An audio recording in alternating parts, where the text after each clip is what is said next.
ನಮ್ಮ ನ್ಯೂಸ್ ಫಸ್ಟ್ನ ರವಿಕುಮಾರ್ ಅವರು ಮತ್ತು ಅವರೆಲ್ಲ ತಂಡ ಭಾಳ ಶ್ರಮಪಟ್ಟು ಈ ಒಂದು ಇ ವಿ ವೆಹಿಕಲ್ಸ್ನ ಒಂದು ಏನು ಎಕ್ಸಿಬಿಷನ್ ಅಂತ ಕರೀತೀರ, ಏನು ಕರೀತೀರ ನೀವು? ಎಕ್ಸ್ಪೋ ಮಾಡಿದ್ದಾರೆ. ಬೇಕಾಷ್ಟು ಆಗ್ತಾ ಇರುತ್ತೆ. ಆದರೆ ಹೆಚ್ಚಿನ ಸಂಖ್ಯೆಯಲ್ಲಿ ಸುಮಾರು ಎಷ್ಟು 38 ಕಂಪ್ನೀಸ್ ಬಂದಿದೆ ಅಲ್ವಾ? ಹುಂಡಾಯಿ ಬಂದಿದೆ. ದೇಶದಲ್ಲಿರ್ತಕ್ಕಂಥ ಎಲ್ಲ ದೊಡ್ಡ ದೊಡ್ಡ ಸಂಸ್ಥೆಗಳು ಇವೆಲ್ಲ Hyundai, Ashoka, Tata, Mahindra, MG, Kia, Hero, BMZ, Volvo Eicher, Hyundai ಹೇಳಿದೆ ಆಗಲೇ. ಮತ್ತು ಇನ್ನೂ ಒಟ್ಟು ನಮ್ಮ ಲೋಕಲ್ ಎಲ್ಲ ಸೇರಿ ಸುಮಾರು ಒಂದು 38 ಕಂಪ್ನಿಗಳು ಬಂದಿದೆ. ಅದರಲ್ಲಿ ಸ್ಕೂಟ್ರಸ್ಸು, ಆಟೋ ಇದೆ, ಮತ್ತು ಲಗೇಜ್ ವೆಹಿಕಲ್ ಇದೆ, ಕಾರುಗಳು. ಯಾಕೆ ಬಸ್ಸಸ್ನವ್ರು ಯಾರೂ ಬಂದಿಲ್ಲ? ಲಾರಿಗಳು ಬಂದಿದೆ. ಬಸ್ ಮ್ಯಾನುಫ್ಯಾಕ್ಚರರ್ಸ್ ಯಾರೂ ಬಂದಿಲ್ಲ ಅನಿಸುತ್ತೆ. ಮತ್ತು ಬಂದಿದ್ದಾರಾ? ಓಕೆ, ಬಂದಿದ್ದರೆ ಒಳ್ಳೆ ಸಂತೋಷ ಅಂಥೇಳಿ. ಮತ್ತು ಇವತ್ತು ವಿದ್ಯುತ್ ವಾಹನಗಳು ಜಾಸ್ತಿ ಆಗ್ತಾಯಿದೆ.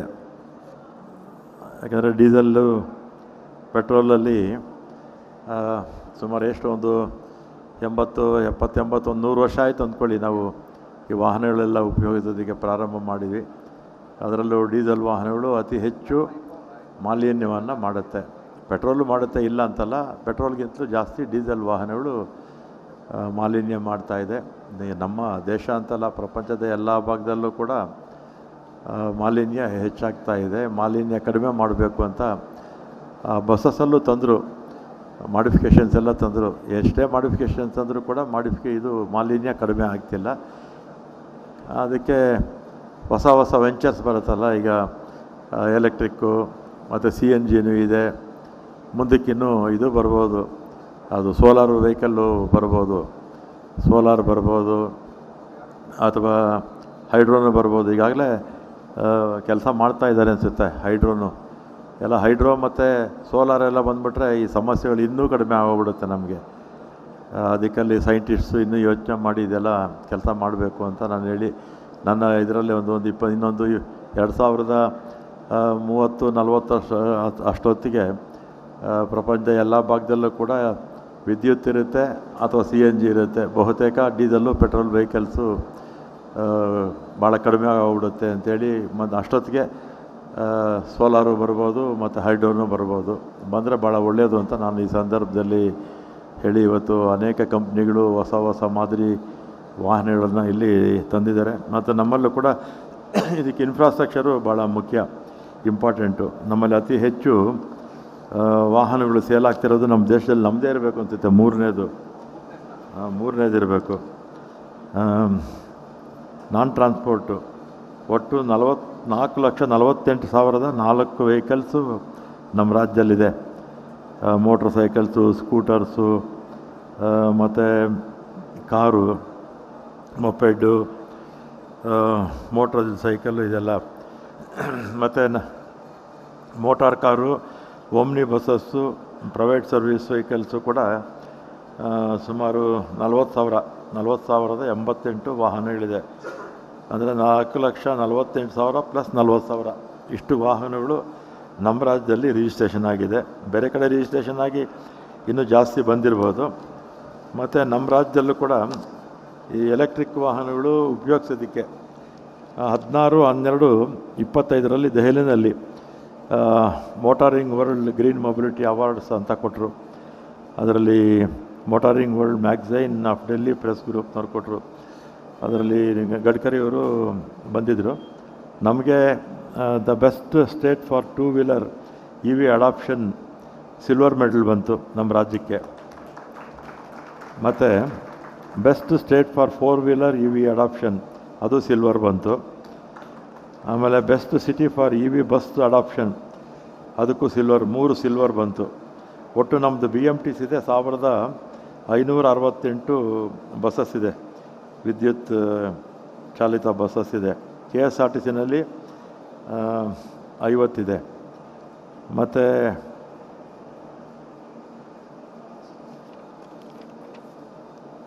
KEBಗೂ ಒಂದು ಬಂದಿದೆ. KEBಗೆ best state for EV charging infrastructure gold, ರಾಷ್ಟ್ರೀಯ ಮಟ್ಟದಲ್ಲಿ ಗೋಲ್ಡ್ ಪ್ರಶಸ್ತಿ ಬಂತು. ಒಟ್ಟು 6,000 ಕರ್ನಾಟಕ ರಾಜ್ಯದಲ್ಲಿ ಇಂಧನ ಇಲಾಖೆ, ಬೆಂಗಳೂರು ವಿದ್ಯುತ್ ಸರಬರಾಜು ಕಂಪನಿ ಬೆಸ್ಕಾಂ ವಿದ್ಯುತ್ ಚಾಲಿತ ವಾಹನಗಳಿಗೆ ಅನುಕೂಲವಾಗಲು 6,000ಕ್ಕಿಂತ ಹೆಚ್ಚು ವಿದ್ಯುತ್ ಚಾರ್ಜಿಂಗ್ ಕೇಂದ್ರಗಳನ್ನು ಕರ್ನಾಟಕ ರಾಜ್ಯದಲ್ಲಿ ಸ್ಥಾಪಿಸಿದ್ದು, ದೇಶದಲ್ಲಿ ಇದು ಪ್ರಪ್ರಥಮವಾಗಿರುವ ಕಾರಣ ಕರ್ನಾಟಕ ಸರ್ಕಾರ ಚಿನ್ನದ ಪ್ರಶಸ್ತಿ ಬಂದಿದೆ. ಮತ್ತು ಮಾತಾಡೋರು ಕೆಲವರೆಲ್ಲ ಹೇಳಿದರು, ಇನ್ನು ಹೈವೇಸಲ್ಲೆಲ್ಲ ಸಾಕಷ್ಟು EV ಚಾರ್ಜಿಂಗ್ ಸ್ಟೇಷನ್ಸ್ ಬೇಕು ಅಂತ ಕೇಳಿದ್ದಾರೆ. ಅದನ್ನು ಮಾನ್ಯ ಸಚಿವರ ಗಮನಕ್ಕೆ ತರ್ತೇನೆ. ಮತ್ತು ಈ ದೊಡ್ಡ ದೊಡ್ಡ ಹೋಟೆಲ್ಸು, ನಾವು ಎಲ್ಲನೇ ಯಾವುದನ್ನ ಇಂಪಾರ್ಟೆಂಟ್ ರೋಡ್ಸಲ್ಲಿ ಹೋದಾಗ ಹೋಟೆಲ್ಸಲ್ಲಿ ಇರ್ತಾರೆ, ಹೋಟೆಲ್ಸವ್ರಿಗೂ ಇನ್ಸಿಸ್ಟ್ ಮಾಡಿ ಅವ್ರಿಗೂ ಕೂಡ ನಾವು ಊಟ ತಿಂಡಿಗೆಲ್ಲ ನಾವು ನಿಲ್ಲಿಸ್ತೀವಲ್ವ, ಅಂಥ ಕಡೆನೂ ಅವ್ರಿಗೆ ಇನ್ಸಿಸ್ಟ್ ಮಾಡಿ ಅವ್ರಿಗೂ ಕೂಡ ಹೇಳ್ಬೋದು. ಮತ್ತು ಇತ್ತೀಚೆಗೆ ಪ್ರೈವೇಟವರು ಸಾಕಷ್ಟು ಸಂಖ್ಯೆಯಲ್ಲಿ EV ಸ್ಟೇಷನ್ಸ್ ಮಾಡೋಕ್ಕೂ ಮುಂದಕ್ಕೆ ಬರ್ತಾಯಿದ್ದಾರೆ. ಅಂದರೆ EV ವೆಹಿಕಲ್ ಹೆಚ್ಚಾದಷ್ಟು ಕೂಡ ಸಹಜವಾಗಿ ಇದೆಲ್ಲ ಕೂಡ ಬರುತ್ತೆ ಅಂಥೇಳಿ, ಮತ್ತು ಸಬ್ಸಿಡಿ ಕೊಡಬೇಕು ಅಂತ ಒಬ್ಬರು ಸಲಹೆ ಕೊಟ್ಟರು. ನಾನು ಹೇಳೋದೇನೆಂದರೆ ಕೇಂದ್ರ ಸರ್ಕಾರ ಸಬ್ಸಿಡಿ ದೇಶದಲ್ಲಿ ಎಲ್ಲೆಲ್ಲಿ ವಾಹನ ತಯಾರಿಸ್ತಾರಲ್ಲ, ವಾಹನ ತಯಾರಿಸೋರಿಗೆ ಹೆಚ್ಚು ಕೊಟ್ಟರೆ ಒಳ್ಳೆಯದು ಅಂತ ನನ್ನ ಅಭಿಪ್ರಾಯ. ಯಾಕಂದರೆ ನಮಗೆ 4.5 ಲಕ್ಷ ಕೋಟಿ GST ಬೇರೆ ಬೇರೆ ಟ್ಯಾಕ್ಸ್ಗಳ ಮುಖಾಂತರ ಕೇಂದ್ರ ಸರ್ಕಾರ ತೊಗೊಳ್ತಾರೆ. ಕೊಡೋದು ನಮಗೆ 13 ಪೈಸೆ. ₹1 ತೊಗೊಂಡ್ರೆ 13 ಪೈಸೆ ಕೊಡ್ತಾರೆ. 4.5 ಲಕ್ಷ ಕೋಟಿನಲ್ಲಿ 13 ಪೈಸೆ ಕೊಡ್ತಾರೆ ನಮಗೆ. 50,000 ಕೋಟಿನೂ ಕೊಡೋಲ್ಲ. ಅದು ನಮ್ಮ ದುಡ್ಡಲ್ಲಿ ಸಬ್ಸಿಡಿ ಕೊಡಲಿ ಬಿಡಿ, ಏನು ಕೊಟ್ಟರೆ ಏನಿದೆ, ಸೆಂಟ್ರಲ್ ಗೌರ್ಮೆಂಟ್ ತಪ್ಪೇನಿದೆ ಅದರಲ್ಲಿ ಅಲ್ವಾ? ನಮಗೂ ಧಾರಾಳವಾಗಿ ಒಂದು 50% ಬಿಟ್ಬಿಟ್ಟಿದ್ರೆ ನಾವು ಹೆಚ್ಚು ಸಬ್ಸಿಡಿ ಕೊಡ್ಬೋದು ಅಲ್ವಾ? ಕೇಂದ್ರ ಸರ್ಕಾರ ಇದಕ್ಕೆಲ್ಲ ಉತ್ತೇಜನ ಕೊಡಬೇಕು. ಹೆಚ್ಚು ಉತ್ತೇಜನ ಕೊಟ್ಟಷ್ಟು ಕೂಡ ಕೇಂದ್ರ ಸರ್ಕಾರ ಪೊಲ್ಯೂಷನ್ ಕಡಿಮೆ ಆಗುತ್ತೆ. ಪೊಲ್ಯೂಷನ್ ಕಡಿಮೆ ಆದರೆ ನಮ್ಮ ಆರೋಗ್ಯ ಚೆನ್ನಾಗಿರುತ್ತೆ. ಮತ್ತು ಈಗ ಬೆಂಗಳೂರಲ್ಲಿ ಮೊದಲು ಎಲ್ಲ ಹಳ್ಳಿಗಳೇ ಇದ್ದಂಥ ಸಂದರ್ಭದಲ್ಲಿ ನಮ್ಮ ದೇಶದಲ್ಲಿ ಪೊಲ್ಯೂಷನನ್ನು ಪ್ರಶ್ನೆಯೇ ಇರ್ತಿರಲಿಲ್ಲ. ಈಗ ನಗರೀಕರಣ ಜಾಸ್ತಿ ಆಯಿತು. ಎಷ್ಟು 28-30% ಇತ್ತು. ಮೊದಲು 100ಕ್ಕೆ 5 ಜನ ಮಾತ್ರ ಬೆಂಗಳೂರಲ್ಲಿ ಇರ್ತಿದ್ರು, ಸಿಟಿಗಳಲ್ಲಿ ಇರ್ತಿದ್ರು. 95 ಜನ ಗ್ರಾಮಾಂತರ ಪ್ರದೇಶದಲ್ಲಿ ಇರ್ತಿದ್ರು. ಎಲ್ಲ ನದಿಗಳು ಚೆನ್ನಾಗಿತ್ತು, ಪೊಲ್ಯೂಷನ್ ಆಗ್ತಿರಲಿಲ್ಲ. ಈಗೆಲ್ಲ ಬೆಂಗಳೂರು 1,40,00,000 ಜನ ಆಗಿದ್ದಾರೆ. 1,40,00,000 ಜನದಲ್ಲಿ 1,30,00,000 ವಾಹನ ಇದೆ. 1,40,00,000 ಜನಕ್ಕೆ 1,30,00,000 ವಾಹನ ಇದೆ. ಆಮೇಲೆ 1,40,00,000 ಜನ ನಾವೇನೇನು ಇಲ್ಲಿ ಬಳಸ್ತೀವೋ ನೀರು, ಅದೆಲ್ಲ ಕೂಡ ಹೋಗಿ ಕೊನೆಗೆ ನೀರಿಗೆ, ನಮ್ಮ ಕಾವೇರಿ ನೀರಿಗೆ ಸೇರೋದು. ಅದರಿಂದ ನಗರ ಪ್ರದೇಶಗಳ ಬೆಳೆದಷ್ಟು ಕೂಡ ದೇಶದಲ್ಲೇ ಪ್ರಪಂಚದಲ್ಲಿ ಪೊಲ್ಯೂಷನ್ನು, ವಾಯು ಮಾಲಿನ್ಯ ಆಗುತ್ತೆ, ನೀರಿನ ಮಾಲಿನ್ಯ ಆಗುತ್ತೆ. ಅದರಿಂದ ಇದೆಲ್ಲ ಕೂಡ ಕಡಿಮೆ ಮಾಡಬೇಕಾಗಿದ್ದರೆ ಹೆಚ್ಚು ಸ್ವಲ್ಪ ಕೇಂದ್ರ ಸರ್ಕಾರ ಆದ್ಯತೆ ಕೊಟ್ಟು ಸಬ್ಸಿಡಿ ಕೊಡಬೇಕು. ನಾವು ಕೊಡ್ಬೋದು, ಆದರೆ ನಮ್ಮ ಸಂಪನ್ಮೂಲ ಇದೆಯಲ್ಲ, ಹೆಚ್ಚು ಸಂಪನ್ಮೂಲವನ್ನು ಅವರು ಬಳಸ್ಕೊಳ್ತಾ ಇರೋದ್ರಿಂದ ಅವರು ಹೆಚ್ಚು ಉತ್ತೇಜನ ಕೊಡಬೇಕು ಅಂತ ನಾನು ಈ ಸಂದರ್ಭದಲ್ಲಿ ಕೇಂದ್ರ ಸರ್ಕಾರಕ್ಕೂ ಕೂಡ ಒತ್ತಾಯ ಮಾಡ್ತೀನಿ. ಮತ್ತು ನನಗೂ ಕೆಲವು ಡೌಟ್ಸ್ ಇತ್ತು. ಅದೆಲ್ಲ ಈ ಎಲೆಕ್ಟ್ರಿಕ್ ವೆಹಿಕಲ್ಸ್ ಏನಾಗುತ್ತೆ, ಶಬ್ದನೇ ಬರ್ತಿರಲಿಲ್ಲ. ಈಗ ಅದಕ್ಕೂ ಕೂಡ ಕಂಡುಹಿಡಿದಿದ್ದಾರೆ. 2 ವೀಲರ್ಗೂ ಕಂಡುಹಿಡಿದಾರೆ, ಬಸ್ಸು ಯಾವುದಕ್ಕೆ ಬೇಕಾದ್ರೂ ಹಾಕ್ಕೋಬೋದು. ಅದು ಭಾಳ ಒಳ್ಳೆಯದಾಯ್ತು. ಅದು ಎಲ್ಲ ಗೊತ್ತೇ ಆಗ್ತಿರಲಿಲ್ಲ ವೆಹಿಕಲ್ಸು ಬರೋದು. ಈಗ ಅದು ಕೂಡ ಅದನ್ನು ಕರೆಂಟ್ ಏನಾದ್ರಿಂದ ಹೆಚ್ಚೇನು ಬಳಸೋದಿಲ್ಲ. ಅದರಿಂದ ಅದು ಇನ್ನೂ ಕೆಲವು ಹೊಸ ಇನ್ನೋವೇಷನ್ಸ್ ಎಲ್ಲ ಮಾಡೋದ್ರಿಂದ ಈ ವೆಹಿಕಲ್ಸು ಹೆಚ್ಚು ಬಳಸಿ ಪೊಲ್ಯೂಷನ್ ಕಡಿಮೆ ಮಾಡಿ ಅಂತ ಈ ಸಂದರ್ಭದಲ್ಲಿ ಹೇಳಿ, ಮತ್ತು ಕೆಲವರೆಲ್ಲ ಸಲಹೆ ಕೊಟ್ಟಿದ್ದಾರೆ. ಅದನ್ನೆಲ್ಲ ನಮ್ಮ ಇವರಿಗೆ ಎಲೆಕ್ಟ್ರಿಕ್ ಸಂಬಂಧಪಟ್ಟಾಗೆ ನಮ್ಮ ಇವರು ಜಾರ್ಜ್ ಅವರಿಗೆ, ಇಂಧನ ಮಂತ್ರಿಗಳಿಗೆ ನಿಮ್ಮ ಸಲಹೆಗಳನ್ನು ಖಂಡಿತ ನಾನು ಅವ್ರಿಗೆ ಕೊಡ್ತೀನಿ. ಮತ್ತು EV ಚಾರ್ಜಿಂಗ್ ಸ್ಟೇಷನ್ಸ್ ಇನ್ನೂ ಹೆಚ್ಚಾಗಿ ಆಗಬೇಕು. ಮತ್ತು ಪ್ರೈವೇಟವ್ರು ಯಾರಾದರೂ ಕೊಡ್ತೀವಿ ಅಂದರೆ PRT ಮೇಲೆ ಅವರಿಗೆ ಅದು ಪರ್ಮಿಷನ್ಸ್ ಕೊಡುವಂಥ ಕೆಲಸ ಖಂಡಿತ ನಮ್ಮ ಸರ್ಕಾರ ಮಾಡುತ್ತೆ ಅಂತೇಳಿ ನಮ್ಮ ರವಿ ಮತ್ತು ಅವರ ತಂಡ ಭಾಳ ಚೆನ್ನಾಗಿ ವ್ಯವಸ್ಥಿತವಾಗಿ ಚೆನ್ನಾಗಿ ಮಾಡಿದ್ದಾರೆ. ಹೆಚ್ಚಿನ ಸಂಖ್ಯೆಯಲ್ಲಿ ಜನ ಕೂಡ ಬಂದು, ಜನ ಅಂದರೆ ಬೇರೆ ಇದಕ್ಕೆ ಸಂಬಂಧಪಟ್ಟವರೇ, ಲಕ್ಷಗಟ್ಟಲೆ ಜನ ಇದಕ್ಕೆ ಯಾರೂ ಕೂಡ ಬರೋದಿಲ್ಲ. ಇದಕ್ಕೆಲ್ಲ ಬರೋದೇ ಕಡಿಮೆ ಜನ. ಆ ಕಡಿಮೆ ಜನದಲ್ಲಿ 20,000 ಅತಿ ಹೆಚ್ಚು ಬಂದಿರತಕ್ಕಂಥದ್ದು ಭಾಳ ಒಳ್ಳೆ ಕೆಲಸ ಅಂತ ನಾನು ಈ ಸಂದರ್ಭದಲ್ಲಿ ಹೇಳಿ, ಬಂದಿರತಕ್ಕಂಥ ಯಾರ್ಯಾರು ಈ 38 ಕಂಪ್ನಿ ಬಂದಿದೆ ಅವ್ರಿಗೂ ಕೂಡ ಹೆಚ್ಚು ವಾಹನಗಳು ಸೇಲಾಗಿ ಅವ್ರಿಗೂ ಕೂಡ ಆ ಕಂಪ್ನಿಯವ್ರಿಗೂ ಕೂಡ ಒಳ್ಳೆ ಲಾಭ ಬರಲಿ ಅಂತೇಳಿ ಎಲ್ರಿಗೂ ಧನ್ಯವಾದಗಳು ಹೇಳಿ ನಾನು ಮಾತು ಮುಗಿಸ್ತೇನೆ.